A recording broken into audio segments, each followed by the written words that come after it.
Hi, I know that I do a lot of different videos about different things, but I have to tell you that I was in Optical from like 1984 all the way till like 2004, off and on. So an average of 15 years in Optical.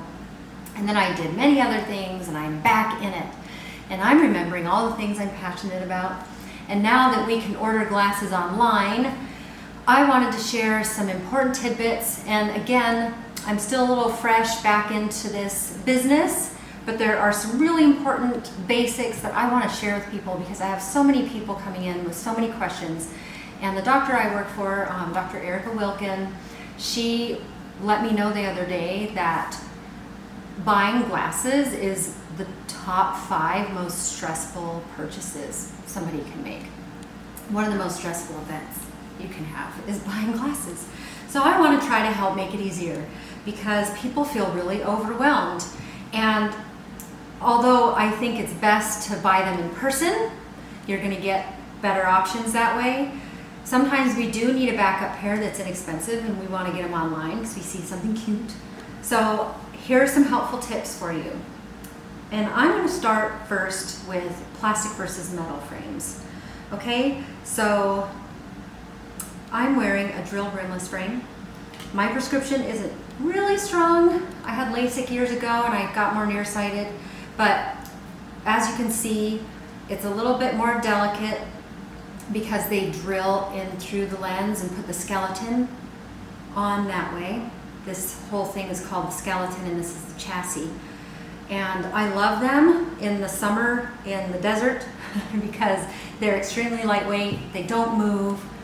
Like if you want something practical, something you never have to take on and off, they're not really the best if you take your glasses on and off because they can stress and break easier. But if you're going to leave them on all the time and you want to forget about them, then that would be your first choice in this specific brand. Although I'm not going to say which brand because I'm not sponsored by anybody. I'm doing this out of the passion in my heart. Metal is also one of my favorites for summertime in the desert because plastic tends to get really hot. I have a very flat bridge, so things sit a little close to my face. And metal, I will say, is the most durable. The standard metal frame is made from a nickel alloy. There's other metals in there and every brand uses different variations thereof. You can kind of tell what the quality is by the price. So a titanium frame is going to be the most expensive, but it's also going to be the most durable. They're going to be extremely lightweight. People will pick them up and say, oh, this looks like it's going to break. And I'm like, well, if you got in an accident in a metal car versus a plastic car, which do you think would fare better? You know, if you play with little matchbox cars that are metal versus little plastic ones, which ones last the longest? And that pretty much sums up the difference between plastic and metal in durability terms. Metal usually will have the plastic, not plastic, but the little nose pads on there. They're typically made of vinyl or silicone, mostly silicone. I need the vinyl silicone I break out from. But sometimes you can get a plastic frame with them. It's not common, but you can if you have a low bridge like me and you want to wear a plastic frame. It's possible to get them, they're just not as common. But these help you kind of adjust more. So if you have the kind of lens that's maybe a progressive or a bifocal and you need to raise it up or down, it's easier to do that with a metal also because of the nose pads. They hold their shape the best because unless you're taking them off with one hand, that's going to mess them up. But if you take them off with both hands and you're careful, they're going to last you a long time. Plastic frames obviously are a little different. You have a little less room to work with here. You don't have nose pads to adjust. They're super cute though. And they're really popular right now because they make a statement and they look more like an accessory, a trendy fashion accessory.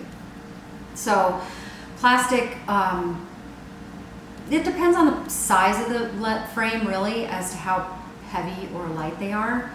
And you have to be really careful with this bridge size. And I'll do another video about the measurements and stuff so you have a better idea of what that means. But plastic is typically an acetate material. These have spring hinges and metal temples, and you cannot let them get too hot. Don't ever leave your glasses in the car because it's going to warp your prescription in your lenses and it will break down a plastic frame in no time.